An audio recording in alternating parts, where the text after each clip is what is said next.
ज्योतिषी म्हणजे काय असतो तर जेव्हा माणूस आपल्याकडे येतो तेव्हा आपण त्याला न विचारता त्याच्या आयुष्यामध्ये काय चालणं हे सांगणं म्हणजे ज्योतिष. घरामध्ये गेल्यानंतर आपलं चांगलं किंवा वाईट का होतं म्हणजे त्या वास्तूमध्ये गेल्यानंतर टॅरोट कार्ड म्हणजे माणूस आल्यानंतर प्रॅक्टिकली, मेंटली आणि युनिव्हर्स या तीन गोष्टी त्याच्यामध्ये कळतात. म्हणजे आत्ता त्याच्या लाईफमध्ये काय चाललंय, जर लाईफमध्ये चालले तरी त्याच्या डोक्यात वेगळीच गणगण असते.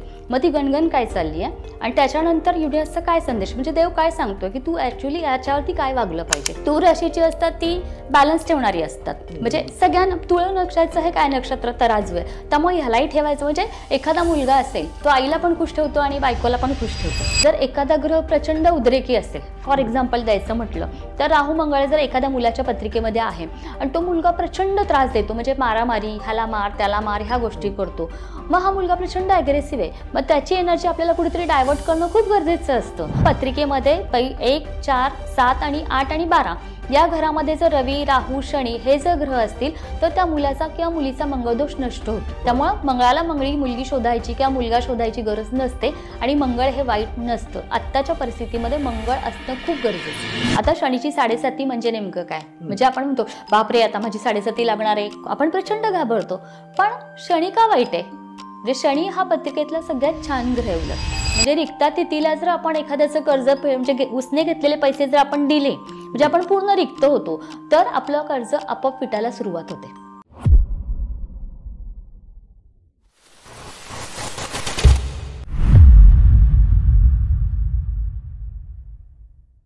नमस्कार मित्रांनो, विजेता कॉर्नर रिअल हिरो या पॉडकास्टमध्ये मी आकाश गोंदवले तुमचं मनापासून स्वागत करतो. मित्रांनो, तुम्ही जे काही प्रेम देत आहेत ते असंच प्रेम आमच्यावरती राहू द्या. खूप साऱ्या लोकांना जेव्हा आम्ही ॲस्ट्रॉलॉजीवरती व्हिडिओ बनवले 1-2 तर खूप साऱ्या लोकांना अजून त्याच्यामध्ये इंटरेस्ट आहे, क्वेरीज आहेत. मला स्वतःला त्याच्यामध्ये इंटरेस्ट आणि क्वेरी आहे की नक्की हे कसं काम करतं, खरंच ते सायन्स आहे का, अंधश्रद्धा आहे, नक्की काय आहे हे माहीत करून घेणं गरजेचं आहे. आज आपल्याकडं स्वाती ढिले मॅडम आलेल्या आहेत, ज्यांनी 17 वर्षापासून 20,000पेक्षा जास्त लोकांना ज्योतिषशास्त्र असेल, वास्तुशास्त्र असेल, टॅरोट नावाचा नवीन प्रकार आहे त्याच्याबद्दल असेल, कन्सल्टन्सी दिलेली आहे आणि त्याचबरोबर ते क्लासेससुद्धा या सगळ्या गोष्टींचे घेतात. आता खूप सारे लोक जर या गोष्टीला फॉलो करतात त्यात तरी काही ना काहीतरी असणारच आहे आणि त्याचं काय नक्की सायन्स आहे, काय नक्की आर्ट आहे, आज आपण स्वाती मॅडमकडून जाणून घेणार आहे. तर सर्वप्रथम स्वाती मॅडम, मी तुमचं स्वागत करतो विजेता कॉर्नरवरती की तुम्ही इथं आलात वेळ काढून. इन शॉर्ट मला तुमची जीवन प्रवास सांगा आणि त्याच्यानंतर आपण ज्योतिषशास्त्र, वास्तुशास्त्र, टॅरोट जो काही प्रकार आहे त्याच्यावरती मूव्ह करूयात. चालेल ना. मी स्वाती ढिले, मी मूळची पुण्याचीच, कसबापेठ हे माझं माहेर. माझे वडील बजाज ऑटोमध्ये होते, आई माझी गृहिणी, एक बहीण आणि एक भाऊ. त्याच्यानंतर म्हणजे ह्या सगळ्या गोष्टी झाल्या. मॉडर्न हायस्कूलमध्ये मी शिकले, SP मध्ये मी कॉलेजला होते. मी MA मराठीतून केलं. त्याच्यानंतर मी GPPमधून इलेक्ट्रॉनिक्सचा डिप्लोमा केला. मग मी शार्पमध्ये, फिलिप्समध्ये आणि टाटा याचाकीमध्ये ॲज अ सुपरवायझर म्हणून काम केलं. किती वर्ष काम केलं तुम्ही? मी टाटा याचाकीमध्ये 15 वर्ष काम केलं सुपरवायझर म्हणून. आणि त्याच्यानंतर मग 2003ला लग्न झालं, 2004ला मुलगी झाली आणि 2007ला असंच म्हणजे रेग्युलर असं रुटीन चालू होतं. म्हणजे असं काही गणगत नाही आयुष्यामध्ये, छान चाललं होतं. आणि बसल्या बसल्या जस्ट माझ्या मैत्रिणीने माझा हात पाहिला तर मला म्हणाली, अगं तू खूप छान ज्योतिषी होऊ शकते. आणि मी म्हटलं कसं शक्य आहे? ती म्हणली हो, तुझ्या हातामध्ये आहे तसं. आणि तर मग ती मला म्हणाली की तू एवढी छान ज्योतिषी होशील की तुझ्याकडे लोक अपॉइंटमेंट घेऊन येतील आणि इव्हन तुझे मित्रमैत्रिणी आणि तुझे नातेवाईक पण येतील. आणि ही गोष्ट मी थोडीशी सिरियसली घेतली आणि मग त्या अभ्यासाला सुरुवात केली. मग हे करता करता मग मी मैत्रिणींच्याच पत्रिका आणायला लागले घरी. मग पुस्तक वाचून त्याचं सुरुवात केली. मग पुस्तकं वाचून मग त्याचं प्रेडिक्शन पूर्णपणे लिहून मग मी त्यांना सांगायला लागले. मग ते मला म्हणायला लागले पण याच्यावरती उपाय काय? मग मी उपाय पण शोधायला लागले. मग मी 2007, 8, 9 याच्यामध्ये प्रॅक्टिस केली. आणि हे करता करता कोण जाणे माझ्या मनामध्ये आलं की आपण वास्तूचा पण थोडा अभ्यास करायला पाहिजे. आणि मग हे करता करता मी वास्तूचा पण अभ्यास करायला घेतला. पण 2009ला मी जेव्हा पत्रिका पाहिल्या तेव्हा 9-10 पत्रिका अशा आल्या की त्या पत्रिकांमध्ये काहीच दोष नाही. बरं. मी म्हटलं मग आता पत्रिकांमध्ये दोष नाही तर मग दोष आहे कुठे? तर याच्यामध्ये जाणवलं जीवनात प्रॉब्लेम चालू आहे, पत्रिकांमध्ये काही प्रॉब्लेम नाहीये. हां, मग ह्या गोष्टी जाणवल्या. मग म्हटलं की नाही, इथे काहीतरी गोंधळ आहे, मग आपलं काहीतरी चुकतंय. मग मी त्याच्यामध्ये म्हटलं की नाही, यांच्या वास्तूमध्ये प्रॉब्लेम असतील. आणि म्हणून मग मी त्यांना म्हटलं की नाही, मला तुमचं घर बघायचं. आणि मग मी घर बघायला सुरुवात केली आणि तिथून मग वास्तुशास्त्र चालू झालं. मग घरी गेल्यानंतर जाणवलं की हा कोपरा तो कोपरा ह्या गोष्टी आहेत. मग मी त्यांना सजेशन द्यायला सुरुवात केली. मग 2009 पासून माझं वास्तूचं काम पण चालू झालं इनडायरेक्टली. आणि म्हणजे नुसतं पत्रिका चांगले असून भागत नाही, तर त्याच्याबरोबर तुमचं वास्तू पण चांगलं असणं गरजेचं आहे. नाही तर पत्रिका चांगली आहे आणि वास्तूमध्ये दोष आहे तर तुमच्या आयुष्यात प्रॉब्लेम असू शकतो. हो, कारण हे मी पुढे सांगेल तुम्हाला की काय प्रॉब्लेम असतो ते. त्याच्यानंतर मग मी वास्तू बघायला जेव्हा निघाले म्हणजे जायचे तेव्हा लोक हात पुढे करायची माझ्या की आमचं भविष्य सांग. त्याच्यानंतर ते जन्मतारीख सांगायचे की न्यूमरोलॉजी प्रमाणे सांग. मी म्हणलं अरे या गोष्टीची पण आपल्याला गरज आहे. म्हणजे लोकांना असं वाटतं की आपल्याला सर्व येतं पण आपल्याला वास्तू आणि ज्योतिष येतं. मग मी हस्तरेषा आणि न्यूमरोलॉजी याचा पण साईड बाय साईड अभ्यास चालू केला. मग मला ते पण यायला लागलं. मग मी 2007 ते 2009 ज्योतिषमध्ये प्रवीण झाले. 9 ते 10 मध्ये मी वास्तूमध्ये खूप छान काम केलं. 10 नंतर मग मी अंकशास्त्र आणि हस्तरेषा ह्या दोन्ही गोष्टी पण फॉलो केल्या. म्हणजे माणूस आल्यानंतर ह्या सगळ्या एकंदर गोष्टी बघून मी त्या गोष्टी करायला लागले. मग मी 2012ला ऑफिस घेतलं. ऑफिस घेतल्यानंतर माझ्याकडे बाहेरच्या देशातली लोक पण यायला लागली. कारण मी कंपनीमध्ये होते याझाकीमध्ये, तिथे जापनीज कोलॅबरेशन होतं. त्यामुळं जापनीज लोक यायला लागली, नायजेरियन लोक यायला लागली. मग तेव्हा जाणवलं की आपली ही ज्योतिष वास्तू आपण आपल्या भारतामध्ये हे करतो पण बाहेरच्या लोकांसाठी काय करायचं. मग त्याच्यासाठी आपल्याला अजून काहीतरी ॲडव्हान्स हवं. मग त्यासाठी मग मी टॅरोट कार्डचा विचार केला की टॅरोट कार्डचं पण आपल्याला शिकलं पाहिजे. आणि मग जेव्हा ती लोक यायची तेव्हा मी टॅरोट कार्ड स्प्रेड करून त्यांचं भविष्य सांगायला लागले. म्हणजे त्या पद्धतीनं म्हणजे जर आपण कुठे आपल्याला जायचं असेल तर आपण PC घेऊन नाही जाऊ शकत किंवा बाहेरच्या लोकांचा हात बघून आपण त्यांना त्यांच्या भाषेमध्ये नाही सांगू शकत. पण टॅरोट हे असं आहे की जे बाहेरच्या लोकांशी कनेक्शन आपण करू शकतो की ह्या गोष्टी आहेत. आणि टॅरोटमध्ये काय असतं की त्याच्यामध्ये आपल्याला त्या माणसाच्या प्रॅक्टिकल लाईफमध्ये काय चाललंय, मेंटली काय चाललंय, युनिव्हर्सचा काय संदेश आहे, ह्या गोष्टी आपल्याला टॅरोटमध्ये कळतात. त्यामुळे संदेश पण त्याच्यामध्ये. हो, मग मला ना इन शॉर्ट ज्योतिषशास्त्र काय असतं, वास्तुशास्त्र काय असतं, हे न्यूमरोलॉजी काय असतं आणि टॅरोट काय असतं, इन शॉर्ट जरा एलिब्रेट करून सांगितलं तर चालेल ना, काही प्रॉब्लेम नाही. ज्योतिषशास्त्र काय? हा, म्हणजे ज्योतिषशास्त्र म्हणजे काय तर आता आपण डॉक्टरकडे जातो. म्हणजे आपण जर आयुर्वेदिक डॉक्टरकडे गेलो तर आपली नाडी बघतो आणि मग त्याप्रमाणे आपल्याला निदान करून औषध देतो.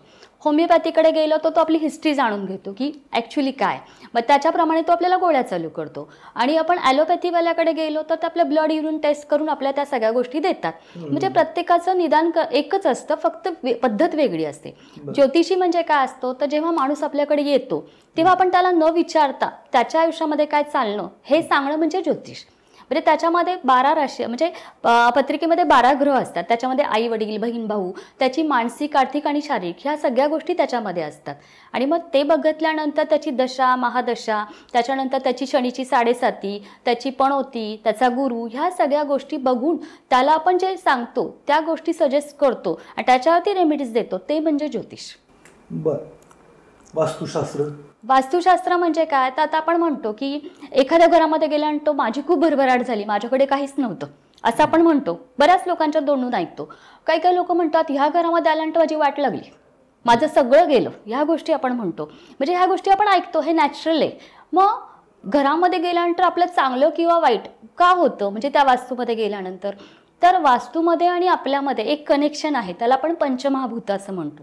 ही पंचमहाभूत फारशी लोकांना माहिती नाही आहेत. मग ही पंचमहाभूत म्हणजे काय नेमकं तर ही पंचमहाभूत म्हणजे अग्नी, पृथ्वी, वायू, जल आणि आकाश तत्व आली. तर ही आपल्या शरीरामध्ये पण आहे आणि आपल्या वास्तूमध्ये पण आहेत. मग आता आपल्या शरीरामध्ये कशा पद्धतीचे आहेत तर आपलं शरीर हे गरम लागतं, मेल्यानंतर आपलं शरीर पूर्ण गार पडतं. म्हणजे आपल्या शरीरामध्ये अग्नी आहे. मग आपल्या वास्तूमध्ये कुठे असतो तर तो आपल्या वास्तूमध्ये आग्नेय कोपऱ्यामध्ये असतो. तिथे कनेक्शन आलं. त्याच्यानंतर आपल्या शरीराला एक विशिष्ट प्रकारचा आकार आहे. नाही तर आपल्याला आकारच नसतं तर आपण कसंही हल्लं असतो, म्हणजे बाहुलीसारखं रबराच्या. म्हणजे आकार आहे म्हणजे आपल्या शरीरामध्ये पृथ्वी तत्व आहे. मग आपल्या वास्तूमध्ये कुठे आलं ते तर आपल्या वास्तूमध्ये नैऋत्य कोपऱ्यामध्ये आलं. त्याच्यानंतर आपण श्वास घेतो सोडतो म्हणजे आपल्या शरीरामध्ये वायू तत्व आहे. मग आपल्या वास्तूमध्ये कुठे आलं तर ते वायव्य कोपऱ्यामध्ये आलं. त्याच्यानंतर आपल्या शरीरामध्ये पाणी आहे, रक्त आहे म्हणजे जलतत्व आहे. मग आपल्या शरीरामध्ये कुठे आलं तर ते ईशान्य कोपऱ्यामध्ये आलं. त्याच्यानंतर आपल्या हाडांच्यामध्ये एक विशिष्ट प्रकारची पोकळी आहे म्हणजे आकाश तत्व आहे. मग ते आपल्या वास्तूमध्ये कुठे आलं तर ते ब्रह्मस्थानामध्ये आलं. म्हणजे ही पंचमहाभूत जशी आपल्यामध्ये आहेत तशी आपल्या वास्तूमध्ये पण आहेत. मग आता गडबड होते की मग घरामध्ये गेल्यानंतर असा का प्रॉब्लेम होतो तर पूर्वी वाडा संस्कृती होती. छोटी छोटी घरं होती 10x10ची, म्हणजे सगळी घरं कडेनी असायची आणि घराचा ब्रह्मा रिकामा असायचा आणि तिथं तुळशी वृंदावन असायचं. म्हणजे ब्रह्मा स्वच्छ राहण्यासाठी बॅक्टेरिया येऊ नये म्हणून तिथं तुळशी वृंदावन असायचं. आणि 10x10ची घरं असली तरी ती चौकोनी होती, म्हणजे सगळी तत्व मॅनेज होत होती, बॅलन्स होती. त्यामुळे माणूस तिथे आनंदी सुखी समाधानी होतो. पण आत्ताच्या काळामध्ये आपण 1.5-2 कोटीचं घर घेतो, बंगला बांधतो, पण त्याला एक विशिष्ट प्रकारचा आकार देण्यासाठी कुठला ना कुठला तरी कट करतो घरामध्ये, बरोबर आहे. मग जर ईशान्य कोपरा जर घराचा कट झाला तर काय होतं, तर ईशान्य कोपरा कट झाला तर तिथे पैसा पाणी कमी होतो, मुलांच्या अभ्यासावरती परिणाम होतो. आग्नेय कोपरा कट झाला तर काय होतं, तर त्या घरामध्ये भीती, दडपण, ताण तणाव ह्या गोष्टी क्रिएट होतात. नैऋत्य कोपरा कट झाला तर तिथं कोर्ट कचऱ्या, त्याच्यानंतर त्या ठिकाणी जर पाणी असेल तर कॅन्सर सारखे आजार, त्याच्यानंतर भांडणं, पैसा न टिकणं ह्या गोष्टी होतात. त्याच्यानंतर वायव्य कोपरा कट असेल तर आपला जर बिझनेस असेल किंवा नोकरी असेल तर ठप्प होतं.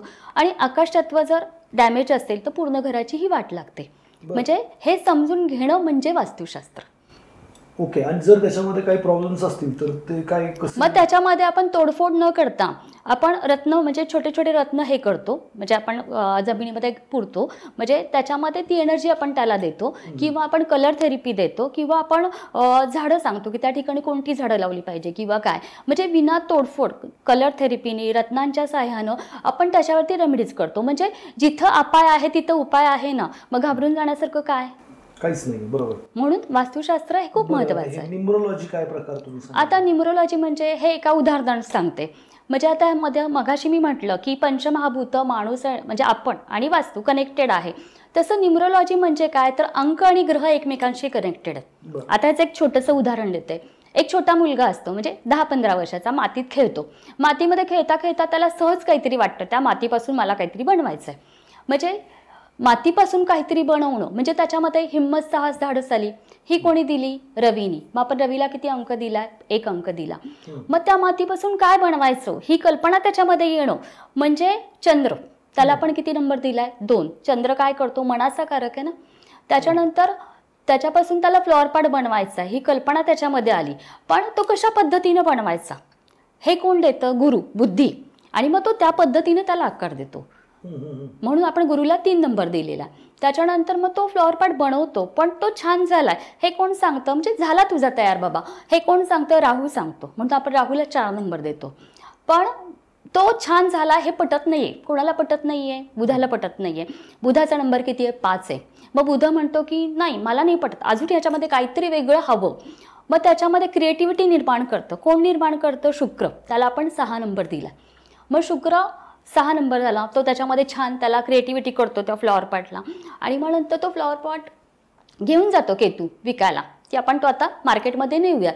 शनी येतो, केतूला आपण 7 नंबर दिलाय कारण केतू मार्केटिंग करतो. त्याच्यानंतर मग शनी येतो. शनी म्हणतो नाही थांबा, ह्याच्यामध्ये अजून त्रुटी आहेत. शनी हा कडक असतो ना, जोपर्यंत त्याच्यामध्ये म्हणजे व्यवस्थितपणा येत नाही तोपर्यंत ती तो गोष्ट करून घेतो. मला ह्याच्यामध्ये व्यवस्थितपणाच हवाय आणि मग तो शनी ते करून घेतो. म्हणून शनीला आपण 8 नंबर दिला. त्याच्यानंतर मग तो परफेक्शन त्याच्यामध्ये आलं. आता म्हणतो जा पुढे, काही प्रॉब्लेम नाही. मग मंगळ म्हणतो ठीक आहे मी घेऊन जातो.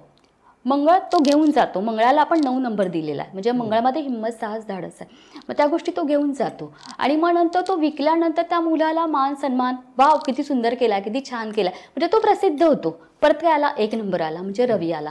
म्हणजे न्यूमरोलॉजी म्हणजे प्रत्येक ग्रहाचं एक वैशिष्ट्य आहे आणि प्रत्येक अंकाचं एक वैशिष्ट्य आहे, याचं कनेक्शन म्हणजे न्यूमरोलॉजी. ओके. बरं माणसांना कसं तुझा हा नंबर माझा हा नंबर असं, म्हणजे याच्यामध्ये जन्मतारीख असते. मग जन्मतारीख जर आपली 4 असेल म्हणजे राहूचा आकडा, बरं त्याच्यामध्ये मूल्यांक आणि भाग्यांक हा डीपमध्ये अभ्यास आहे. म्हणजे आता तुमची जन्मतारीख 17 असेल तर 7 आणि 1 8 म्हणजे शनी, म्हणजे तुम्ही शनी प्रधान आहात, म्हणजे तुमची पर्सनॅलिटी त्या पद्धतीनं येणार. माझा 7 नंबर आहे. 7 नंबर म्हणजे केतू, म्हणजे तुम्ही आध्यात्मिक आहात किंवा तुम्ही कर्तृत्वावरती विश्वास ठेवणारे आहात, तुम्हाला मार्केटिंग करायला आवडतं. त्याच्यानंतर तुम्हाला प्रत्येक गोष्ट ही उशिरा मिळते पण ती खूप छान मिळते. ह्या गोष्टी असतात. म्हणजे प्रत्येक ग्रहाला एक गोष्ट असते. बरं हे राशी असतात.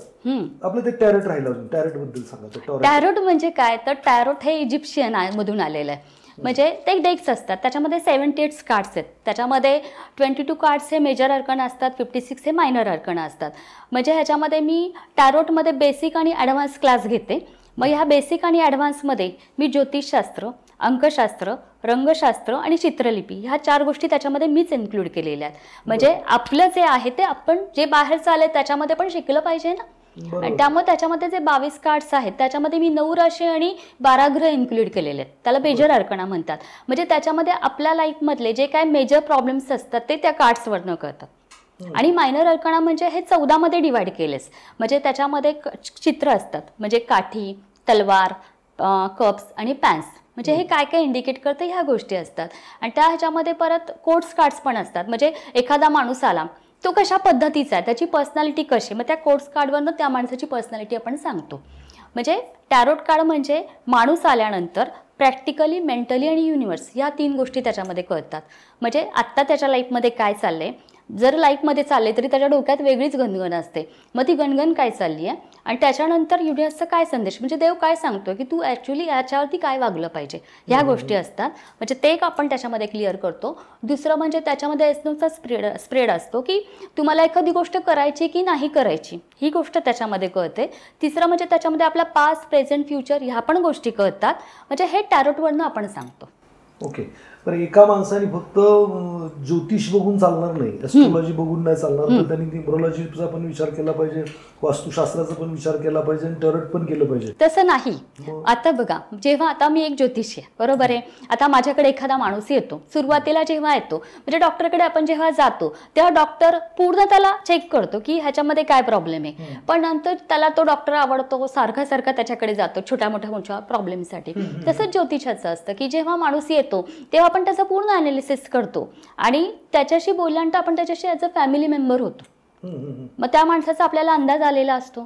तो माणूस आपल्याला म्हणतो की मग आपण त्याला पहिल्यांदा रेमेडीज देतो, त्याच्या पत्रिकेतले दोष काढून टाकतो, तिथे तो क्लिअर झाला म्हणजे ज्योतिषशास्त्र तिथे संपलं. त्याच्यानंतर त्याला काही प्रॉब्लेम झाला तर त्याच्या वास्तूमध्ये प्रॉब्लेम असतो, मग आपण त्याच्या वास्तूचा दोष पण घालवतो. त्याच्यानंतर आयुष्यामध्ये छोटे मोठे त्रास होतात, त्याच्यासाठी तो आपल्याकडे येतो, त्याची पत्रिका आपल्याला माहिती आहे, त्याची आपल्याला वास्तू माहिती आहे. मग आता त्याच्या अंकामध्ये काहीतरी गडबड असेल, मग आपण त्यावेळेस ते करतो. मग आता पूर्ण अंकशास्त्र झालं, हस्तरेषा झालं, वास्तू झालं, ज्योतिष झालं, त्या माणसाचं मी बघितलं, सगळ्या गोष्टी मला माहिती आहेत त्या माणसाच्या क्लिअर. पण तो अचानकच आला, मला खूप त्रास होतोय, मला कसं तरी होतंय, मला काय होतं. आता त्याची पत्रिका तीच असणार आहे, त्याचं घर तेच असणार आहे. मग मी अशा वेळेला काय करणार, मग अशा वेळेला मी त्याचं टॅरोट स्प्रेड करणार आणि त्यावेळेस जे कार्ड्स येतील त्याच्यावरनं आत्ता त्याचं काय चाललंय, त्याच्या डोक्यात काय चाललंय आणि युनिव्हर्स त्याला काय सांगणार आहे, ह्या गोष्टी मी तिथे सजेस्ट करणार. Very good. म्हणजे ह्या गोष्टी असतात. हे वेगवेगळ्या राशीचे लोक असतात, त्यांची वैशिष्ट्य सांगू शकाल का? आता ह्याच्यामध्ये वेगवेगळ्या राशींची लोक म्हणजे 12 राशी आल्या, 12 राशी लोकांचे वेगवेगळे स्वभाव असतात. आता एका शब्दात सांगायचं म्हणजे मेष राशीची लोक कडक असतात, हिटलर. वृषभ राशीची असतात ती खूप रोमॅन्टिक असतात, कारण त्याची राशी शुक्र आहे आणि त्याचं नक्षत्र रोहिणी हे चंद्राचं सगळ्यात लाडकं नक्षत्र आहे. त्याच्यानंतर मिथुन रास ही द्विधा मनस्थितीमध्ये असतात, हे करू का नको, करू की नको. कर्क राशीची लोक प्रचंड हळवी असतात. त्याच्यानंतर सिंह राशीची असतात ती अशी हे असतात म्हणजे डरकाळी फोडणारी की नाही मला हे पाहिजेच. आणि त्याच्यानंतर कन्या राशीची असतात ती थोडीशी पॉझिटिव्ह असतात, लाजरी बुजरी असतात. तूळ राशीची असतात ती बॅलन्स ठेवणारी असतात. म्हणजे सगळ्या तुळ नक्षत्राचं हे काय नक्षत्र तराजू आहे, त्यामुळे ह्यालाही ठेवायचं. म्हणजे एखादा मुलगा असेल तो आईला पण खुश ठेवतो आणि बायकोला पण खुश ठेवतो, तूळ राशीचा. नंतर वृश्चिक राशीचं असतं ते हेकेखोर असतात, नाही माझं जोपर्यंत होत नाही तोपर्यंत मी ती गोष्ट करूनच घेणार, बरोबर आहे.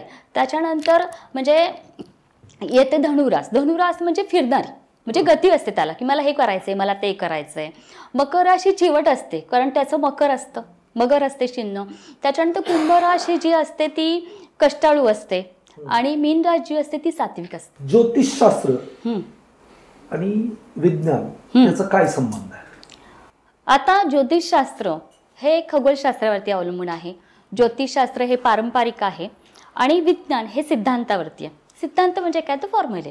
म्हणजे आपण म्हणतो की H+O2 = H2O, म्हणजे हायड्रोजन आणि ऑक्सिजन मिळून पाणीच तयार होतं, कार्बन डायऑक्साईड नाही तयार होत, बरोबर आहे. म्हणजे हे विज्ञानामध्ये ठरलंय ते तसंच घडणार. पण ज्योतिषमध्ये हे पारंपरिक असून खगोलशास्त्रावरती डिपेंड असल्यामुळं जेव्हा माणूस जन्माला येतो, चंद्र ज्या राशीमध्ये पडतो ती रास त्या माणसाच्या नशिबाला येते.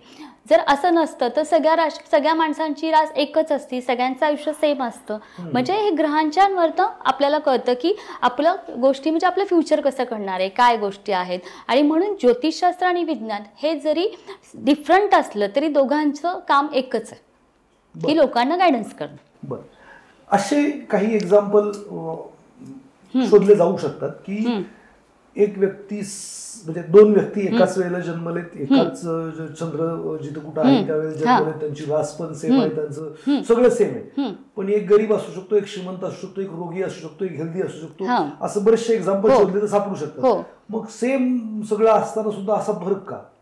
म्हणजे तर सेम असताना पण आपण कसं म्हणतो की आपण कुठल्या परिस्थितीमध्ये वाढतो या गोष्टी असतात. बरोबर आहे. म्हणजे कमळ चिखलात वाढून पण ते सुंदर दिसतं. आणि एखाद्या ठिकाणी म्हणजे आपण एखादं मूल असतं, बरोबर आहे, ते जन्माला येतं, आपण त्याला जसे संस्कार देतो तसे ते घडतं. म्हणजे दोन जुळे भाऊ असतात, आपण पिक्चरमध्ये बघतो की एक चोरी होतं तर झोपडपट्टीमध्ये जातं, एक चांगल्या घरामध्ये जातो, चांगल्या घरातल्या चांगल्या संस्कारामध्ये वाढतो तो चांगला होतो, वाईट संस्कारामध्ये वाढतो म्हणून तो वाईट होतो. म्हणजे जरी ते एका राशीचे असले, त्यांचा जन्म ठीक आहे, पण त्या कोणत्या वातावरणामध्ये वाढतात, कोणत्या परिस्थितीमध्ये वाढतात हे पण अवलंबून आहे ना. म्हणजे फक्त ते राशींवरती याच्यावरती डिपेंड नसतं, भौगोलिक परिस्थिती, अवतीभोवतीचं वातावरण हे पण कन्सिडर करायला हवं.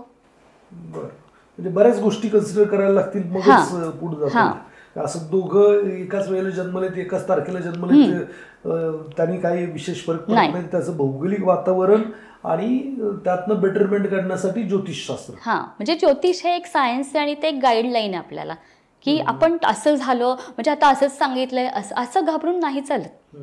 म्हणजे ज्योतिषशास्त्रावरनं मला एक सांगा, असं मृत्यू वगैरे प्रेडिक्ट करता येतो का? याच्यामध्ये आपण कसं म्हणतो की मृत्यू आपल्याला कळतो पण ज्योतिषानं तो सांगू नये. म्हणजे एखादा माणूस मरणार आहे तर त्याला अगोदरच का मरण यातना द्यायच्या, बरोबर आहे. पण त्याच्यामध्ये त्याला मृत्यू येणार आहे हे आपल्याला माहिती आहे, पण त्याला जर काही मोठा आजार असेल तर आपण त्याच्यावरती प्रॉपर प्रिकॉशन घेतली, त्याच्यामध्ये आपण जर उपाय घेतले म्हणजे औषधं घेतली, मेडिसिन घेतली, तर तो जो काळ आहे त्याचा जाण्याचा तो काळ आपण वाचवू शकतो ना, किंवा त्याच्यामध्ये त्याला हेल्दी लाईफ देऊ शकतो ना. ह्या गोष्टी असतात. म्हणजे त्याच्यामध्ये डायरेक्ट प्रेडिक्शन करणं योग्य नाहीये. ज्योतिषी कोणताही सडेतोड काय सांगणार नाही असं? नाही. सडेतोड म्हणजे कसं आपण म्हणतो की सडेतोड आपण भविष्यवाणी करतो, बरोबर की नाही. आता सपोज मी जर एखाद्या माणसाला सांगितलं की तू खूप पैसे कमवणार आहेस असं तुझ्या पत्रिकेमध्ये आहे, पण जर त्यानं तो इनलिगली मार्गाने पैसा कमवला तर तो गोत्यामध्ये येणार. म्हणजे तो पैसा कोणत्या मार्गाने कमवतो ह्या गोष्टी पण महत्त्वाच्या आहेत. म्हणजे जेव्हा तुम्ही भविष्य सांगता तेव्हा लिगली इनलिगली मॅटर पण लक्षात घ्यावे लागतात.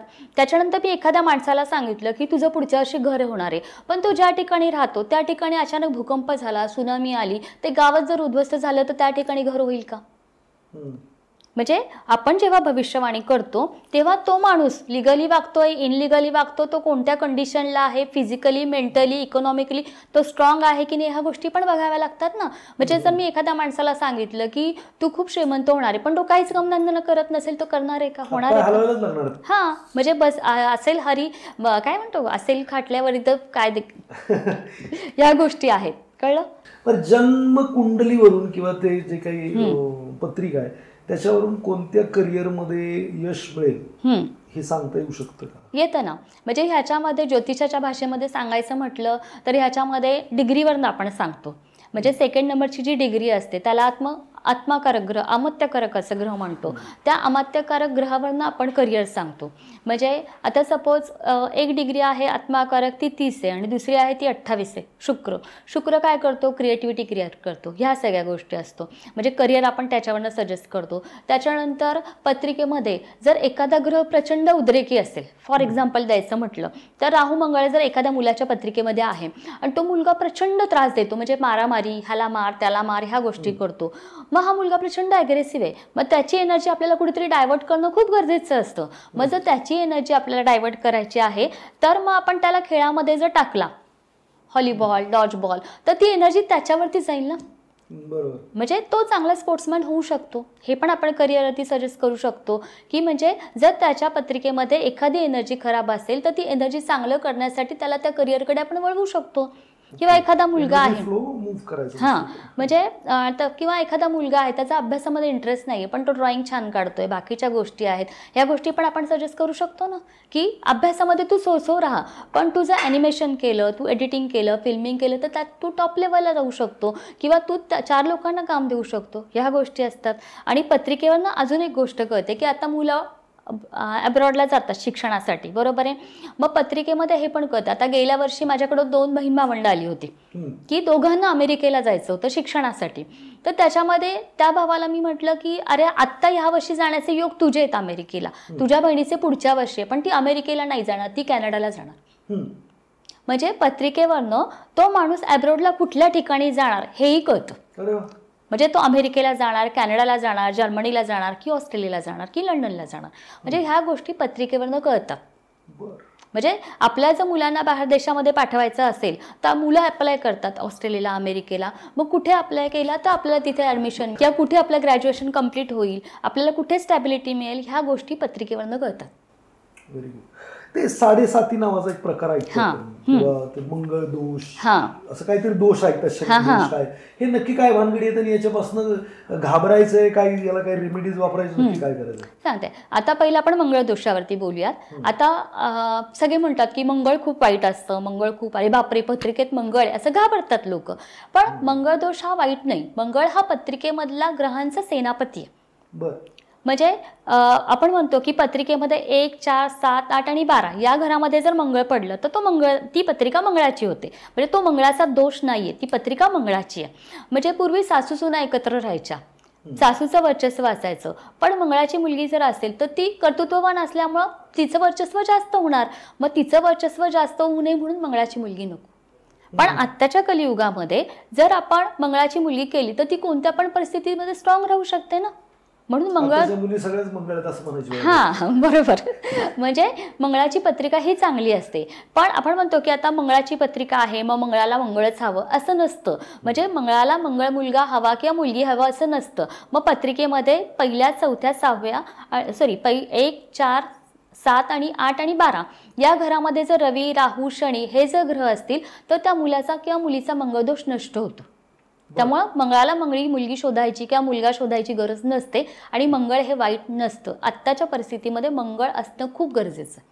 हा तेच ना. म्हणजे आता कसं आहे, पहिल्या काळामध्ये सासूचं वर्चस्व होतं, आता सुनाचंच वर्चस्व आहे. म्हणजे मंगळीत पोरगी केली काय नाही केली काय तर मंगळ कंटिन्यू येतोच आपल्या. हो, आणि तो आता सध्या खूप ऍक्टिव्हेट आहे आणि हे वर्ष पण मंगळाचंच आहे ना. त्यामुळे त्याच्यानंतर आता म्हणजे हे झालं मंगळा बाबतीमध्ये, मंगळ दोषा बाबतीत. आता शनीची 7.5 म्हणजे नेमकं काय, म्हणजे आपण म्हणतो बापरे आता माझी 7.5 लागणार आहे, आपण प्रचंड घाबरतो. पण शनी का वाईट आहे? म्हणजे शनी हा पत्रिकेतला सगळ्यात छान ग्रह उलट. कारण शनीची 7.5 जी असते ना ती 7.5 वर्षाची असते. त्याच्यामध्ये 2.5 वर्ष शनी तुम्हाला खूप भरभरून देतो. म्हणजे शनी बघतो मी तुला दिलंय आता ते कसं वापरणार आहेस पुढचे 5 वर्ष. मग पुढच्या 2.5 वर्षामध्ये शनी आपल्याला चांगलं पण देतो, वाईट पण देतो, म्हणजे प्रॉब्लेम पण क्रिएट करतो. मग त्यानं जे चांगलं दिलेलं आहे ते जर आपण वापरलं तर त्याचा उपयोग आपल्या चांगल्यासाठीच होणार. मग त्याच्यामध्ये तो टप्पा आपल्याला फारसा वाईट नाही जात. आणि 3ऱ्या टप्प्यामध्ये शनी आपल्याला शारीरिक, मानसिक व्याधी देतो. म्हणजे काय तर तुम्हाला हाडांचे त्रास देणार, तुमचा पाय मोडणार, पाठीचा त्रास होणार किंवा मणक्यामध्ये गॅप येणार, अशा पद्धतीचे त्रास देतो. मग त्याच्यामध्ये जर आपण विल पॉवर आपली वापरून त्यातून बाहेर पडलो तर ह्या गोष्टी चांगल्या असतात. त्याच्यानंतर आपल्या घरातल्या जवळची माणसं पण शनीच्या दशेमध्ये जातात. म्हणजे आपले आई वडील किंवा कोणीतरी जवळचं. म्हणजे शनी आपल्याला मानसिक स्ट्रॉंग पण बनवतो की आपल्या जवळचं व्यक्ती गेल्यानंतर आपल्या अवतीभोवतीची लोक आहेत आपण त्यांना कशा पद्धतीनं सावरायचं. म्हणजे शनी तुम्हाला शारीरिकदृष्ट्या, मानसिकदृष्ट्या आणि आर्थिकदृष्ट्या स्ट्रॉंग बनवण्यासाठी आलेला असतो. आणि शनी हा एक शिक्षक आहे जो सुरुवातीला शिक्षा देतो पण नंतर द्यायला लागलं तर तो भरभरून देतो. म्हणजे आपण म्हणतो ना की रंकाचाही राजा होतो, हे शनीच्या 7.5 मध्ये होतं. आणि शनीची 7.5 ही हरिश्चंद्राला नाही चुकली, शंकराला नाही चुकली, रावणाला नाही चुकली, आपण तर साधी माणसं आहोत ना, प्रत्येकाला येतेच का. हा, आणि शनीची 7.5 ही 3दा येते. म्हणजे लहानपणी येते, त्याच्यानंतर आपल्या मध्यम वयामध्ये येते आणि आपण जेव्हा वयस्कर होतो तेव्हा पण येते. आयुष्यात तीनदा शनीची 7.5 येऊनच जाते म्हणजे जाते काही विशेष नाही. आणि शनीची 7.5 पण असते आणि शनीचा शॉर्ट पिरियड असतो, त्याला आपण हिंदीमध्ये ढैया म्हणतो. आणि शनीची पणोती पण असते. मग शनीची पणोती म्हणजे काय, ती 2.5 वर्ष असते. पण याच्यामध्ये शनी इतके प्रॉब्लेम क्रिएट करतो की त्याच्यामध्ये माणूस त्याला उसंतच मिळत नाही. एक प्रॉब्लेम मधून दुसऱ्यामध्ये तिसरा. म्हणजे आपण कसा गेम खेळतो, इकडून इकडे इकडून इकडं. म्हणजे पहिला तो शारीरिक त्रास देणार, मग तो मानसिक त्रास देणार, मग तो आर्थिक चंचल देणार. त्याच्यानंतर मग शनीच्या पणोतीमध्ये आपण आर्थिक चंचल आल्यानंतर आपल्या अवतीभोवतीच्या लोकांकडे जातो. मग ते आपल्याशी कसे वागतात, म्हणजे आपल्याला नातेवाईक कशा पद्धतीचे आहेत, मित्रमैत्रिणी कशा पद्धतीचे, ह्या सगळ्या गोष्टी क्लिअर कट आपल्याला पणोतीमध्ये कळतात. वाईट काळात मित्र कोण आणि दुश्मन कोण कळतो तसं. म्हणजे तसं ही पणोती आपल्याला येऊन जाते. आणि त्यावेळेस आपल्याला आर्थिक चणचण जाणवते. त्यावेळेस आपल्याला जाणवतं की आपण उत्मात नाही केला पाहिजे, आपण आहे ते साठवलं पाहिजे. म्हणजे ही 2.5 वर्ष जी असतात ना, याच्यापासून वाचण्याचा काय उपाय? म्हणजे ह्याच्यामध्ये शनीची 7.5 वाचण्यासाठी ह्याच्यामध्ये सगळं सायन्स असतं. म्हणजे शनीचे उपाय करतात. म्हणजे शनीला चप्पल सोडून येणं, किंवा शनिवारी आपण म्हणतो घोड्याची नाळ, 1 मूठ काळे उडीद, नारळ हे अंगावरनं उतरून आपण ते पाण्यामध्ये सोडणं, किंवा आपण दानधर्म करणं, ह्या गोष्टी जर आपण शनीच्या 7.5 मध्ये केलं म्हणजे ही रेमेडीज झाली. पण शनीच्या 7.5 मध्ये शनी हा म्हातारा ग्रह, म्हणजे या काळामध्ये आपण आई वडिलांची सेवा केली, कोणाला दुखवलं नाही, कोणाला फसवलं नाही, आपल्याला किती कष्ट झाले तरी आपण प्रामाणिकपणे आपला मार्ग चालू ठेवला आणि आपण कुठलाही वामनीतीचा मार्ग न अवलंबता आहेत त्याच्यातून आपण मार्ग काढत निघालो तर शनी तुम्हाला जाताना भरभरून देईल. तर मॅडम सगळ्यात महत्त्वाचा विषय येतो तो म्हणजे पैसा. श्रीमंत होण्यासाठी हे जे काही ज्योतिषशास्त्र आहे, वास्तुशास्त्र आहे किंवा निम्बुर्ला जे आहे, हे कितपत मदतगार साबित होऊ शकतं? आता म्हणजे पैसा हा प्रत्येकाला कमवावा लागतो, कारण महागाई एवढी वाढली आहे, EMI जातात, पैसा शिल्लक राहत नाहीये, हा मेन प्रॉब्लेम आहे. आणि पैशाबरोबर कर्ज पण आलंय. म्हणजे कर्ज पण फेडणं खूप गरजेचं असतं, कारण महिना अखेर इतकी जाणवते की आपल्याला त्याच्याकडून पैसे घ्यावे लागतात. अशा गोष्टी आहेत.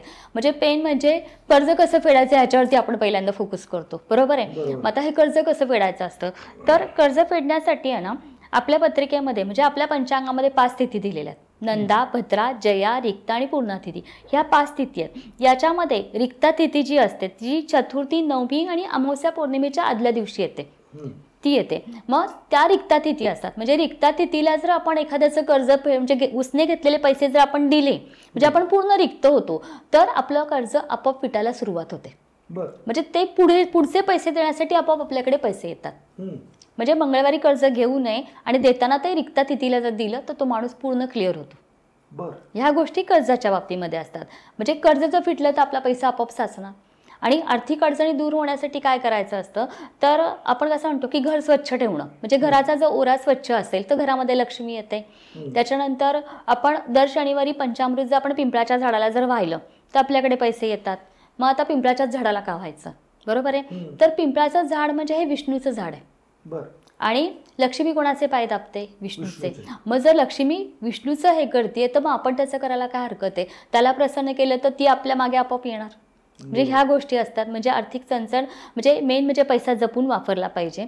त्याच्यानंतर आपण बऱ्याच गोष्टी इन्व्हेस्ट केल्या पाहिजेत. म्हणजे म्युच्युअल फंडामध्ये आता नवीन SIP आली आहे, त्याच्यामध्ये जर ह्या गोष्टी आपल्याला, आपण फक्त FD करतो पैशाची, FD मध्ये आपल्याला व्याज खूप कमी मिळतं. पण SIP, म्युच्युअल फंड, शेअर्स ह्या गोष्टी जर आपण केल्या तर त्याच्यामध्ये आपल्याला मोठ्या प्रमाणामध्ये पैसे मिळतात. आणि ह्या गोष्टीची कल्पना नाही आहे माणसांना.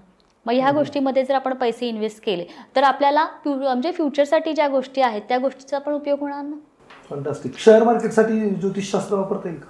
शेअर मार्केटसाठी म्हणजे राहू आणि शुक्र हे ग्रह शेअर मार्केटसाठी वापरतात. राहू, शुक्र हे भौतिकवादी ग्रह आहेत. म्हणजे त्या ग्रहांच्या दशेमध्ये किंवा त्या ग्रहांच्या ह्याच्यामध्ये आपण एखादी इन्व्हेस्टमेंट केली तर आपल्या शेअर मार्केटमध्ये खूप मोठ्या प्रमाणामध्ये फायदा होतो. पण हे ग्रह सोडून जर इन्व्हेस्टमेंट केली तर जेवढं कमवलेलं असतं तेवढं जातं. पण म्हणजे या गोष्टी लक्षात ठेवाव्या लागतात. त्याच्यामध्ये अभ्यास शेअर मार्केटचा कराच, त्याबरोबर ते म्हणजे राहू शुक्र तुमचे कसे आहेत, तुमचा बुध कसा आहे. बुध बुद्धी, आरोग्य, वाणी, पैसा देतो. म्हणजे जर तुमची बुद्धीच नाही चालली आणि तुम्ही चुकीच्या ठिकाणी पैसा हे केला तर तो जाणारच ना. किती पत्रिका चांगली असेल तरी जाणार. या गोष्टी असतात. अभ्यास पण महत्वाचा बाकीचा. बरं, बरेचशा लोकांचे लव्ह मॅरेज असतात किंवा करायचं असतंय किंवा केल्यानंतर जमत नसतंय, बऱ्याचशा अडचणी म्हणजे रिलेशन्स मध्ये. काय हे जे काही शास्त्र आहेत ती लोकांची मदत करू शकतं का? आता याच्यामध्ये पत्रिकेमध्ये आता लग्न केल्यानंतर नवरा बायकोंचं पटतच नाही, पटत नाही म्हणजे थोडंफार होतच, हे प्रत्येकाच्या घरात आहे. म्हणजे घरोघरी मातीच्या चुली असतात, बरोबर आहे. आता रिसेंटली पाणीपुरी नावाचे जे दिग्दर्शक, पिक्चर बनवला पाणीपुरी नावाचं, त्याचे दिग्दर्शक आहेत, ते मित्र आहेत माझे. तर त्यांनी रिसर्च केला, तर त्यांचं असं म्हणणं होतं की 10 लग्नांपैकी 3 डिवोर्स होत आहेत, 2 होण्याच्या मार्गावरती आहेत आणि 2 कसं बसं ऍडजस्ट करतात, 3च चुकी आहेत, असं त्यांचा रिसर्च सांगत होता. पिक्चर बनवला त्याच्यावरती बनवलाय. तर काय हे ज्योतिषशास्त्र मदत करू शकेल का तिकडे? आता म्हणजे ह्याच्यामध्ये ज्योतिषशास्त्राचं पण हे असतं, म्हणजे 5व्या 7व्या आणि 9व्या घरामध्ये गुरु, राहू, शुक्र असे ग्रह पडले असतील तर त्याच्यामध्ये लव्ह मॅरेज होतं. म्हणजे ह्या ग्रहांमध्ये जर असेल तर लव्ह मॅरेज होतच, त्याच्यामध्ये काही वादच नाहीये. पण आत्ताचं कसं झालेलं आहे की आता मुली पण कमवत आहेत, ह्या गोष्टी आहेत. म्हणजे पूर्वी लग्नामध्ये कसं सांगितलं जायचं की जिथं दिली तिथे मेलीस, परत नाही यायचं. पण आता प्रत्येक वेळेला फोन केला जातो, काय झालं काय झालं काय झालं, म्हणजे मुलीच्या संसारामध्ये म्हणजे मुलीच्या संसारामध्ये डोकवलं जातं. आणि कोणी किती डोकवलं तरी दोघांच्या मध्ये अंडरस्टँडिंग हवं ना, की आपण किती म्हणजे वाद झाले तरी आपण किती एकमेकांना समजून घ्यायचं. कारण संसार हा समजून घेण्यावर असतो ना, की त्याच्यामध्ये इगो येता कामा नये, की आपण दोघं आपल्या घरासाठी कमवतोय. म्हणजे ह्याच्यामध्ये एक समजूतदारपणा. आणि आता सध्या कसं होतं की दोघांना एकमेकांशी वेळ मिळत नाहीये, दोघंही घराच्या बाहेर पडतात आणि त्यामुळे वेळ न मिळाल्यामुळं लोकांच्यामध्ये मिसअंडरस्टँडिंग होतं की नाही तू मला वेळ देत नाही, आणि दोघंही कमवत असल्यामुळे दोघांच्या मधला इगो पण वाढतो. म्हणजे इगो, मिसअंडरस्टँडिंग आणि वेळ न देणं, ह्या 3 गोष्टी आहेत. म्हणजे ह्या 3 गोष्टीमुळे डिवोर्स जास्त होत आहेत. म्हणजे पत्रिका त्याच्यामध्ये आपण कन्सिडर करतो, पण आपण पत्रिकेचा विषय बाजूला सोडून जर ह्या गोष्टी जर आपण दोघांना एकमेकांसाठी वेळ दिला किंवा समजून घेतलं तर कशाला संसार तुटतील. आणि थोडंसं नमतेपणा घेतला तर काय फरक पडतो, आपलंच घर आहे, आपलाच संसार आहे, आपलाच नवरा आहे. आणि जेव्हा आपल्याला त्याचा राग येतो किंवा तिचा राग येतो की ह्याच्यामुळे असं झालं, हिच्यामुळे असं झालं, ह्या गोष्टी आपल्याला वाटतात, तेव्हा त्यानं आपल्यासाठी वाईट काळामध्ये काय केलं ह्या जर गोष्टी आठवल्या तर तो राग निघून जातो ना. म्हणजे त्याच्यातलं चांगलं शोधण्याचा त्यावेळेस जर प्रयत्न केला तर जो आलेला राग तो निघून जाणार 100%. म्हणजे हे जर फॉर्म्युले वापरले तर डिवोर्स नाही होणार. बरं, ज्यांचं लव्ह मॅरेज होत नाही पण करायचं आहे त्यांच्यासाठी काही रेमेडीज मिळतात का? भेटतात ना, पण आता दिला तर त्यांच्या घरातले येतील. म्हणजे ज्यांना करायचं त्यांनी माझ्याकडे यावं, मी हळूच देईल. बरं, आरोग्यासाठी वास्तुशास्त्र किंवा अंकशास्त्र किंवा ऍस्ट्रोलॉजीचा काय वापर? आता आरोग्य म्हणजे आपण म्हणतो ना की आता आरोग्यासाठी मी वेगळं सजेस्ट करेल तुम्हाला. म्हणजे आपल्या शरीरामध्ये 7 चक्र आहेत, हे आपल्याला माहिती नाहीये, बरोबर आहे. म्हणजे वास्तुशास्त्र, ज्योतिषशास्त्र ह्या सगळ्या गोष्टी आहेत आरोग्यासाठी, बरोबर आहे. पण याच्यामध्ये आपल्याला आपलं माहिती पाहिजे, याच्यासाठी ह्या गोष्टी सांगते की आपल्या शरीरामध्ये चक्र असतात, त्याच्यामध्ये मूलाधार चक्र आहे. म्हणजे हे चक्र जर इनबॅलन्स झालं तर आपल्याला प्रोस्टेटचा किंवा मूळव्याधांचे त्रास चालू होतात. मग त्यासाठी मूलाधार चक्राचा मंत्र करायचा असतो. त्याच्यानंतर स्वाधिष्ठान चक्र हे आपल्या गर्भाशयाशी रिलेटेड असतं, लिव्हर, पोट याच्याशी रिलेटेड असतं. ते इनबॅलन्स झालं तर PCOD, गर्भ न राहणं, युट्रेस काढावं लागणं, ह्या सगळ्या गोष्टीचा त्रास चालू होतो. त्याच्यानंतर मणिपूर चक्र जे असतं ते जर इनबॅलन्स झालं तर आपल्याला डायबिटीज सारखे आजार होतात. त्याच्यानंतर अनाहत चक्र जर आपलं इनबॅलन्स झालं तर सर्दी, कफ, खोकला, हृदयाचे आपल्याला त्रास होतात. विशुद्धी चक्र जर आपलं इनबॅलन्स झालं तर थायरॉइड आणि ज्वर आपल्याला होतात. आज्ञा चक्र जर आपलं इनबॅलन्स झालं तर आपल्याला अर्धशिशीचा त्रास होतो. त्याच्यानंतर सहस्रागार चक्र जर आपलं इनबॅलन्स झालं तर आपल्याला मानसिक अस्वस्थता जाणवते. म्हणजे आता सध्या डायबिटीस, BP, त्याच्यानंतर थायरॉइड, त्याच्यानंतर ॲसिडिटी, त्याच्यानंतर PCOD, गर्भ न राहणे, ह्या प्रॉब्लेम्स खूप मोठ्या प्रमाणामध्ये आहे. म्हणजे तुम्हाला एक किस्सा सांगते की आता माझ्याकडे लोक पत्रिका बघायला येतात, 6व्या घरावरून आपण सांगतो की एक्झॅक्ट त्या माणसाला काय आजार आहे. आता जास्त मोस्टली प्रॉब्लेम आहेत की बाळ न राहणं. आता मागच्या वर्षी एक लेडीज माझ्याकडे आली होती, तिचे 3दा ॲबॉर्शन झाले, 4थ्यांदा त्यांना चान्स घ्यायचा होता. मग मी तिचं पत्रिका पाहिली, त्याच्यानंतर म्हटलं पत्रिकेमध्ये तर सगळं व्यवस्थित आहे, यांचं स्वाधिष्ठान चक्र इनबॅलन्स असणार आहे. मग मी त्यांना स्वाधिष्ठान चक्राचे प्रेग्नन्सी राहिल्यापासून 9 महिने गर्भ जोपर्यंत पोटात आहे तोपर्यंत मी त्यांना स्वाधिष्ठान मंत्राचे रोज 1000 मंत्र करायला सांगितले. त्याच्यामध्ये त्यांचं बाळ इतकं हेल्दी आणि इतकं छान झालं की त्याच्यामध्ये त्यांना ब्लिडिंग नाही झालं, नॅचरल म्हणजे आपण म्हणतो ना की नॉर्मल डिलिव्हरी झाली. म्हणजे ह्या गोष्टी असतात, म्हणजे त्या गोष्टी त्याच्यामध्ये झाल्या. त्याच्यानंतर अजून एक किस्सा आहे की एक माणूस आला होता, त्याला हृदयाचा प्रचंड त्रास होता, म्हणजे ब्लॉकेजेस वगैरे, खूप घाबरला होता आणि सारखा कफ व्हायचा. मग त्याला अनाहत चक्राचे मंत्र दिले, त्याच्यानंतर ते पण क्लिअर झाले. Okay, great. पत्रिकेवरून काय पॉसिबल रोग होऊ शकतात हे समजू शकतं का? कळतं ना. ते त्याच्यापासून वाचण्याचे उपाय पण केले तर वाचू शकतो का? हो. आता पत्रिकेमध्ये जर राहू मंगळ एकत्र असेल तर त्या माणसाला खाण्याचं प्रचंड वेळ असतं. खाण्यामुळं काय होतं की त्या माणसाला ॲसिडिटी क्रिएट होते. पत्रिकेमध्ये राहू चंद्र एकत्र असेल तर त्या माणसाला किडनी स्टोन, युरिन इन्फेक्शन ह्या गोष्टी घडतात. मंगळ केतू जर पत्रिकेमध्ये असेल तर त्या माणसाचे कंटिन्यू ऑपरेशन होतात. गुरु जर त्या पत्रिकेमध्ये खराब, म्हणजे प्रत्येक ग्रहाला एक आजार दिलेला आहे. गुरु जर खराब झाला तर त्याला डोकं आणि पोट, रवी जर खराब झाला तर डोळे आणि हृदय, त्याच्यानंतर शुक्र खराब झाला तर शुगरचा त्रास होतो, शनी खराब झाला तर हाडांचे त्रास होतात, त्याच्यानंतर बुध खराब झाला तर बुद्धी चालत नाही किंवा माणूस हँग होतो, ह्या सगळ्या गोष्टी असतात. रवी जर खराब झाला तर मी मगाशीच सांगितलं कशा पद्धतीनं काय करायचं, ह्या गोष्टी असतात. ओके, म्हणजे त्याच्यापासून वाचता पण येतं, प्रिडिक्ट पण करता येतं. हो, आणि ह्याच्यामध्ये आपण म्हणजे रेमेडीज पण देतो, पण याच्यामध्ये मंत्रांवरती जास्त भर देते मी. ओके, म्हणजे आता तुम्ही मला म्हणाल की मंत्रच का देते, हा तोच प्रश्न होता माझा. बरोबर की नाही, मंत्रच का देते, बाकीचं का नाही सांगत जास्त करायला, बरोबर आहे की नाही. म्हणजे आपण म्हणतो की डॉक्टरकडे गेल्यानंतर डॉक्टर आपल्याला सांगतो हे औषध खायचं ते औषध खायचं, मग डॉक्टर खातो का? बरं कोणाला व्हायचंय? आपल्याला व्हायचंय, आपल्याला बरं व्हायचंय, बरोबर आहे. मग मंत्रच का करायचे? तर मंत्र करण्यामागे एक कारण असतं की पूर्वी आपण फोनवरती बोलायचो, 1 रुपयाचं कॉईन टाकायचो, केबल कनेक्शन्स होत्या, बरोबर आहे. पण आता आपण मोबाईल थ्रू बोलतो, म्हणजे आपण सॅटेलाईटचा वापर करतो, म्हणजे फ्रिक्वेन्सी खूप मोठ्या प्रमाणामध्ये आहेत वातावरणामध्ये, म्हणजे ह्या फ्रिक्वेन्सीचा वापर करून आपण मोबाईलवरती बोलतो, बरोबर. मग तसंच आपण मंत्र केल्यानंतर तशा फ्रिक्वेन्सी क्रिएट होतात, आपला ओरा क्लिअर होतो. ओके, आणि म्हणून मंत्र करायचे. मग आता हे मंत्र आपण म्हणतो की काही जण विरक्तीवादाचे मंत्र करतात, काही जण वेगळे मंत्र करतात, म्हणजे कोणालाच काही कळत नाही की आपण कुठले मंत्र करायचे. तर हे मंत्र कोणते करायचे, कसे करायचे याच्यावरती पण डिपेंड असतं. म्हणजे आता जर शाळेतली मुलं आहेत, त्या मुलांनी जर सरस्वतीचे मंत्र केले तर त्यांना विद्या प्राप्त होते, एक डिरेक्शन मिळतं की आपल्याला लाईफमध्ये काय करायचं आहे. त्याच्यानंतर आपल्यासारखी जी लोक आहेत, आपल्याला ऐश्वर्य संपन्न आयुष्य हवंय, आरोग्य संपन्न हवंय, मग त्यासाठी आपण लक्ष्मीचे आणि विष्णूचे जर मंत्र केले, म्हणजे त्या फ्रिक्वेन्सीला मॅच होणं, मंत्र करणं म्हणजे त्या फ्रिक्वेन्सीला मॅच होणं, आणि त्याच्यानंतर सगळं आपलं झालं आणि आता आपल्याला नको आहे, आता आपल्याला शांती हवी, मग त्यावेळेस जर विरक्तीवादाचे आपण मंत्र केले तर आपण त्या फ्रिक्वेन्सीला मॅच होतो. म्हणून मंत्र करणं गरजेचं असतं. आणि हे मी जे आपले चक्रांचे मंत्र सांगितले, हे आपल्या शरीरामध्ये जे इनबॅलन्स झालं असतं ते बॅलन्स करण्यासाठी मंत्र करायचा.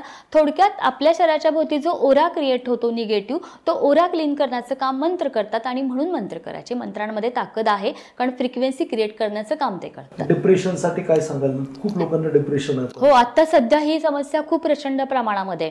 आता डिप्रेशनमध्ये मागच्या महिन्यातच माझ्याकडे एक माणूस आला होता, त्याचा राहूतल्या चंद्राची दशा होती, चंद्र व्ययस्थानामध्ये होता. व्ययस्थान म्हणजे आत्महत्या, चिंता, कलंक, आणि ती दशा ऑगस्टमध्ये चालू झाली. मी ती बघितल्यानंतर मी त्यांना म्हटलं, अहो तुम्ही आत्महत्येचा विचार केला, एकट्याने नाही केला, पूर्ण घराला मारण्याचा प्रयत्न केलाय. तुम्ही विषाची बाटली आणली होती आणि दोघांनी ठरवलं हे जेवण, हे विष आपण. हो, मी त्यांना सांगितलं की हे तुम्ही बाटली सगळ्या जेवणामध्ये टाकून तुमच्या मुलांना पण मारणार होता आणि तुम्ही दोघं पण मारणार होता. ते हँग, तुला कसं कळलं? मी म्हणलं नाही, मला कळलं नाही, हे याच्यामध्ये दिसतं. म्हणजे माणूस एवढा डिप्रेशनमध्ये आत्ता. मग मी त्यांना समजावलं की ऊन आणि सावलीचा खेळ आहे हे, म्हणजे उन्हानंतर सावली येते, सावलीनंतर ऊन येतं. आणि म्हटलं की नोकरी नसणं किंवा पैसा नसणं हे सगळं नसतं. जर तुमच्याकडे काम नसेल तर तुम्ही काही करून कुटुंबाचं पोट भरू शकता, पण ज्या लेकरांना आपण जन्म दिला त्यांना मारण्याचा अधिकार तुम्हाला कोणी दिलाय? बरोबर. म्हणजे इतकी लोक विचित्र आता विचार करतात, म्हणजे एवढी डिप्रेशन आहे. जॉब मध्ये प्रेशर आहे, घरात प्रेशर आहे, मुलांच्या फीचं प्रेशर आहे, EMIचं प्रेशर आहे, मित्रांचं प्रेशर आहे, इथं प्रेशर कुकर झालेत लोक, त्यामुळे डिप्रेशन खूप येत आहे. मग त्याला उपाय म्हणून हे मंत्र वापरता येईल? नाही, म्हणजे आता आपल्याला मंत्र करायला पण जास्त वेळ नसतो, बरोबर आहे. म्हणजे लोक म्हणतात की तू मंत्र सांगते, आम्ही कधी करायचे, आम्हाला इथं जेवायला वेळ भेटत नाही, बरोबर आहे. मग याच्यामध्ये साध्या सिंपल रेमेडीज असतात की मंत्र म्हणजे डिप्रेशन घालवण्यासाठी आपल्याभोवती जो निगेटिव्ह ओरा साचलाय तो फक्त दूर करायचा. मग त्याच्यासाठी आपण आंघोळीच्या मध्ये हिंग मीठ हळद टाकलं, कारण मिठामध्ये निगेटिव्ह एनर्जी ऑब्झर्व करण्याची ताकद असते, ते निघून जातं. त्याच्यानंतर सकाळी उठल्यानंतर हिंग घेतल्यानंतर आपण त्याचा वास घेतला तर जे निगेटिव्ह टॉक्सिन्स असतात साचलेले ते पूर्ण निघून जातात. त्याच्यानंतर आपण घरामध्ये कोहळा ठेवला तो घरातली निगेटिव्हिटी ऑब्झर्व करतो. तिन्ही सांजेला आपण घरामध्ये जर तुपामध्ये कापूर भिजवून आपण पूर्ण घरामध्ये जर आपण फिरवला तर आपल्या घराचा उरा क्लिअर होतो. त्याच्यानंतर अमावस्येला जर आपण दही भाताचा नैवेद्य दाखवला म्हणजे अमावस्या पौर्णिमेला, तर अमावस्या पौर्णिमेला जर दाखवला तर घर शांत राहतं. म्हणजे अमावस्या पौर्णिमेलाच का दाखवायचा हा पण प्रश्न पडतो. तर अमावस्या पौर्णिमेला ग्रॅव्हिटी फोर्स हा जास्त असतो, त्याचा परिणाम समुद्रावरती होतो. म्हणजे समुद्राला मोठ्या प्रमाणात भरती ओहोटी येते अमावस्या पौर्णिमेला. मग तसं आपल्यामध्ये जे शरीरामध्ये रक्त असतं त्याच्यावरती पण ग्रॅव्हिटी फोर्स काम करणार ना. ज्याची इम्युनिटी कमी आहे त्याला तो त्रास होतो. म्हणजे आपण म्हणतो अमावस्या याला त्रास होतो, याला असं होतं, याला तसं होतं, म्हणजे ते त्याच्या मागे कारण ते असतं. म्हणजे दही भात जर आपण घरातून फिरवला तर घराचा ओरा क्लिअर राहतो. त्याच्यानंतर रात्री झोपताना जर आपण उशीखाली लसूण ठेवला, लसूण हा खूप उग्र असतो, बरोबर आहे. मग आपण जर तो लसूण ठेवला तर सकाळी उठल्यानंतर तो लसूण कोमेजून जातो. म्हणजे तो लसूण पूर्ण आपली निगेटिव्हिटी बॉडीतली ऑब्झर्व करतो. म्हणजे अशा पद्धतीचे जर आपण छोटे छोटे उपाय केले ना तर आपण आपला ओरा क्लिअर करतो आणि आपण डिप्रेशनमधून बाहेर पडतो. म्हणजे माझ्याकडे जी लोक येतात त्यांना मी असे मोठे मोठे उपाय नाही देत. साध्या सिंपल आणि घरातल्या गोष्टी वापरूनच आपल्याला रेमेडीज करायच्यात. आणि प्रत्येक रेमेडीजमध्ये एक सायन्स आहे. म्हणजे विनाकारण कोणती गोष्ट नाही सांगायची. म्हणजे एखादा जर माणूस आलाय तर त्याच्यामध्ये त्याची पूर्ण पत्रिका पाहायची, पण आता सध्या त्याला काय होतंय त्याच्यातून त्याला बाहेर काढणं गरजेचं असतं आणि त्याच्यावरती मेन ट्रीटमेंट करणं म्हणजे पत्रिका. म्हणजे फार मोठं भविष्य बघण्यापेक्षा आत्ताच्या प्रॉब्लेममध्ये त्यातनं बाहेर निघाला तर भविष्य बनेलही, पण त्याच प्रॉब्लेममध्ये अडकून राहिला आणि डिप्रेशनमध्ये गेला तर पत्रिका चांगली असूनही काय होणार नाही. रेमेडीज वापरल्या तर तो ओरा क्लिअर होऊन पुढे भविष्यात त्याला जे काही त्याचं भविष्य त्या पद्धतीने. म्हणजे आपण कसं म्हणतो की खूप मोठ्या प्रमाणामध्ये काही न करता छोट्या छोट्यातून आपल्याला बाहेर पडायचं आणि आपल्याकडे तेवढा वेळ पण नाहीये. मला एक सांगा, आता भविष्य तर माणसंही सांगतात, आता ते एआय पण आलंय, ते पण भविष्य सांगताय. माणसाकडे जावं का एआयचं ऐकावं? आता माणसाकडे जायला माणसाला वेळ नाहीये, कारण माणूस खूप फिरतो इकडे तिकडे इकडे, बरोबर आहे. आणि आता एआय मध्ये वाचतो की अरे बापरे माझं हे आयुष्य म्हणजे वर्ष कसं जाईल. तर ह्याच्यामध्ये एआय मध्ये वाचल्यानंतर आता एक किस्सा सांगते. एक मुलगी माझ्याकडे मागच्याच आठवड्यात आली होती. एआयचं भविष्य वाचलं तिनं की माझी 2 लग्न होणार आहेत असं तिने एआय मध्ये वाचलं. मग माझ्याकडे आली, मग मला म्हणाली की माझी 2 लग्न होणार आहेत. म्हणलं तुला कोणी सांगितलं? मला म्हणे मी त्याच्यामध्ये वाचलं. म्हटलं हो होणार आहेत. मग रडायला लागली की कसं होणार, काय होणार. मी म्हटलं अहो मॅडम, जरी पत्रिकेमध्ये 2 लग्न असली तरी पत्रिकेमध्ये त्याच्यामध्ये सोल्युशन असतं. मला म्हणे काय असतं?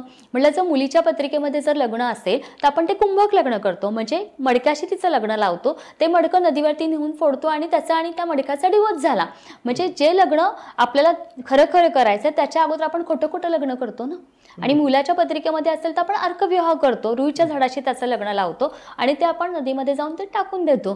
म्हणजे इथे आपण ते बॅलन्स करतो. म्हणजे पत्रिकेमध्ये जर 2 जे एआय सांगत आहे. आणि एआयचा अजून एक मायनस पॉईंट आहे की जेव्हा आपण ते वाचतो म्हणजे आधीच आपण डिप्रेशनमध्ये असतो आणि म्हणून आपण एआयचं भविष्य वाचतो की मला हे करायचंय, मला ते करायचंय, ह्या गोष्टी असतात.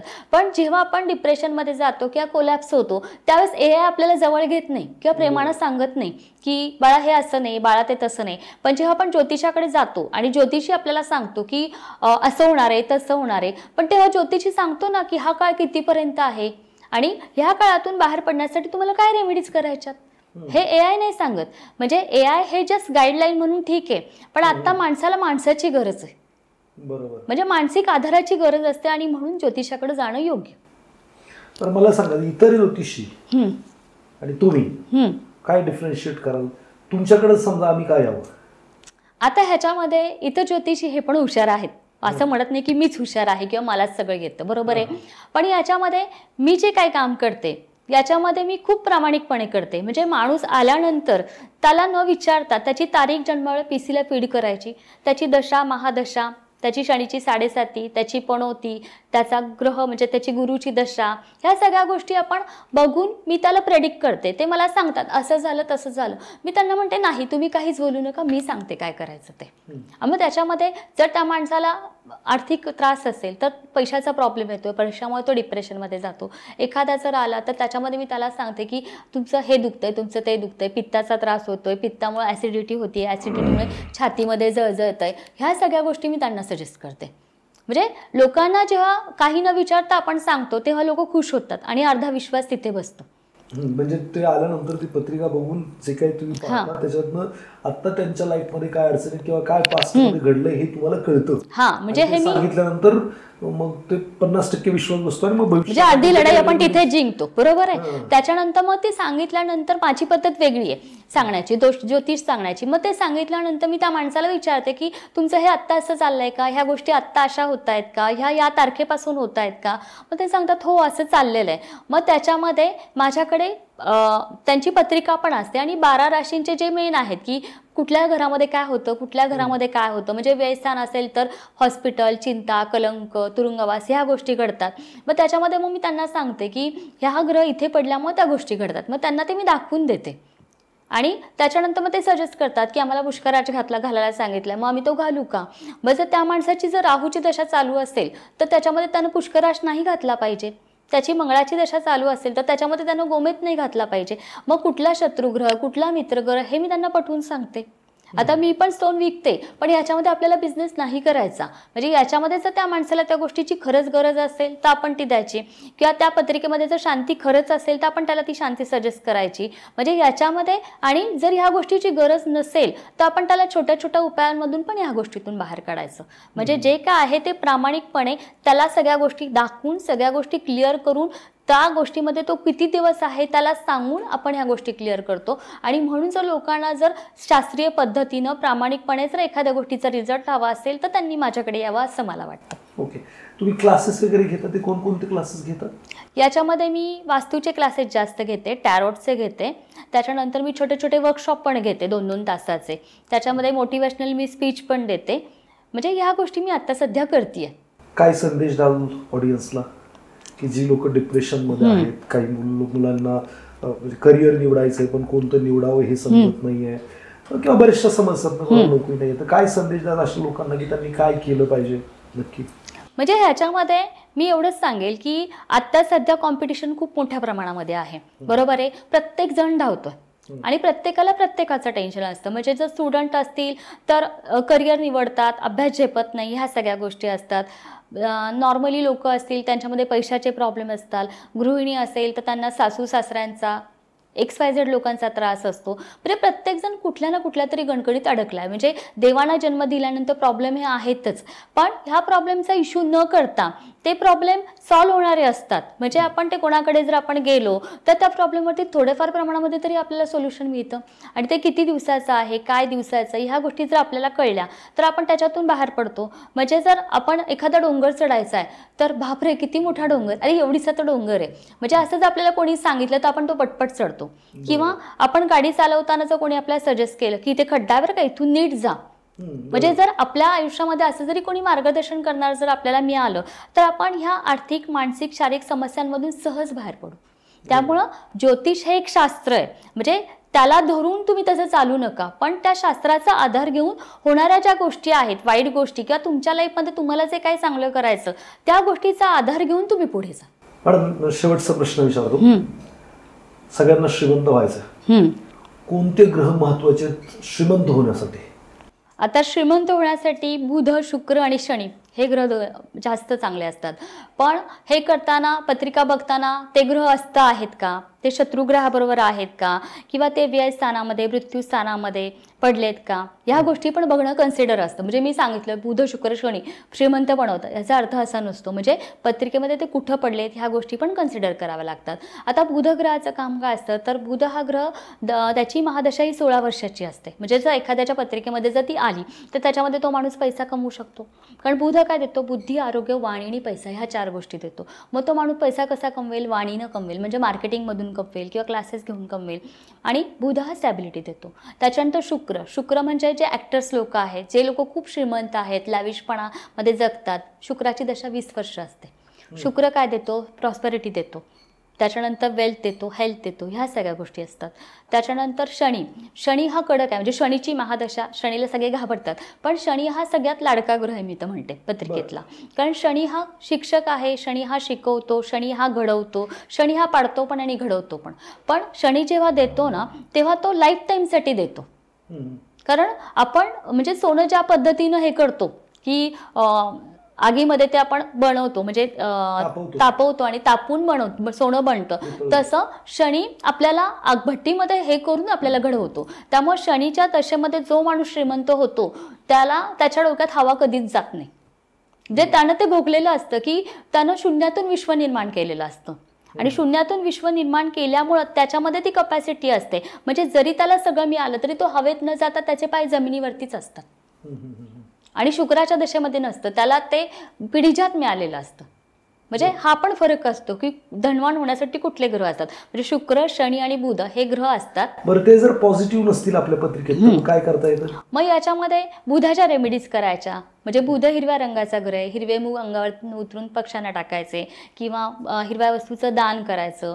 शुक्रासाठी आपण म्हणजे अत्तर वापरणं, ह्या गोष्टी असतात. किंवा देवीची ओटी भरणं, म्हणजे देवी ज्या म्हणजे स्त्री देवता आहेत त्यांची आपण उपासना करणं, हे शुक्रासाठी असतं. शनीसाठी आपण बाकीच्या म्हणजे गोरगरिबांची सेवा करणं, खोटं न बोलणं, प्रामाणिकपणे राहणं, ह्या गोष्टी. म्हणजे रेमेडीजपेक्षा आपण आपल्या स्वतःची जर आपण प्रामाणिक राहिलो ना, तर कुठल्याच ग्रह असले नसले तरी आपण धनवान बनतो. तेवढी कपॅसिटी आपल्यामध्ये असते. कारण देवाने जन्माला घातलंय ना, देवाने प्रत्येकामध्ये एक स्पार्क दिलेला आहे. बरोबर, तो ओळखता आला पाहिजे. हा, आणि ज्याला जो स्पार्क कळतो ना, तो स्पार्क वापरून स्वतःचं नाव कमवतो. आणि जेव्हा तो जातो ना, तेव्हा तो नाव ठेवून जातो, पण स्वतःला दिलेला जन्म घेऊन. म्हणजे जो आत्मा देव देतो तो घेऊन जातो. आणि म्हणूनच आता लता मंगेशकर ह्या ज्या आहेत त्या खूप मोठ्या गायिका होत्या, पण त्या नाव ठेवून गेल्या ना. बरोबर. म्हणजे ह्या गोष्टी आहेत. म्हणजे मला तर एवढं सांगावंसं वाटतं की प्रत्येकामध्ये एक स्पार्क आहे देवाने दिलेला. देवाने घडवतानाच प्रत्येकाला घडवलंय तसं. असं नाही की मी खूप छान आहे, मी खूप वाईट, असं नाही. स्पार्क ज्याला कळतो तो स्वतःला घडवतो आणि तो टॉप लेवलला जातो आणि आपण आपलं नाव करून जातो. म्हणजे जन्माला आलं तर नाव करून जा. तर अतिशय महत्त्वाचं आहे. तुम्ही उन्हातून तुमच्या आयुष्यामध्ये उन्हाळा येणार आहे पुढे, तर ज्योतिषशास्त्र हे तुम्हाला अगोदर सांगतं की ऊन येणार आहे, तू छत्री बरोबर ठेवली पाहिजेस, पाण्याची बॉटल बरोबर ठेवली पाहिजेस. या जर गोष्टी असतील तर येणारं ऊन सुद्धा तुला सुखकर होईल. किंवा जर काही पावसाळा येणार आहे तरी तू काय केलं पाहिजेस. म्हणजे जीवनातले जे काही चढ उतार आहेत याच्याबद्दल अगोदरच एक प्रेडिक्शन किंवा एक अंदाज बांधता येतो. आणि हा अंदाज बांधल्यानंतर किंवा आल्यानंतर तिथं कोणकोणत्या गोष्टी आपल्या बरोबर असतील तर ते जे काही टफ टाईम आहे तो कसा इझी करता येईल, किंवा जो इझी टाईम आहे त्याच्यात कसं सावध राहता येईल, जेणेकरून जेव्हा टफ टाईम येणार आहे त्यावेळेला कसं आपण त्याच्यापासून वाचणार आहे. अशा बऱ्याच गोष्टींसाठी ज्योतिषशास्त्र किंवा अंकशास्त्र किंवा वास्तुशास्त्र महत्त्वाचं आहे. खूप सारा रिसर्च आहे याच्यावरती, भारतामध्ये सुद्धा आणि बाहेरच्या देशांमध्ये सुद्धा. सो ज्या लोकांना वाटतं की आपल्या आयुष्यात काही समस्या आहेत आणि आपल्याकडे काहीतरी रेमेडीज असली पाहिजे जेणेकरून तो त्रास आहे तो कमी व्हावा किंवा एक जीवनाला दिशा मिळावी, माझं कुठं भविष्य घडू शकतं, कोणतं करिअर माझ्यासाठी बेस्ट आहे, अशा बऱ्याचशा गोष्टींसाठी तुम्ही स्वाती मॅडमशी संपर्क करू शकता. खाली आम्ही डिस्क्लोजरमध्ये नंबर देणार आहोत. ज्यांना कोणालाही वाटतंय कनेक्ट करायचं तर ते कनेक्ट करू शकतात. ज्यांना शिकण्यात इंटरेस्ट आहे, ज्योतिषशास्त्र, अंकशास्त्र किंवा टॅरट जो काही पद्धत आहे ती, तर नक्की संपर्क करून त्यांच्याशी भेटू शकता. स्वाती मॅडम आपल्याकडे आल्या आणि एवढं सगळं मार्गदर्शन केलं त्याच्याबद्दल स्वाती मॅडम तुमच्या मनापासून धन्यवाद. Thank you very much.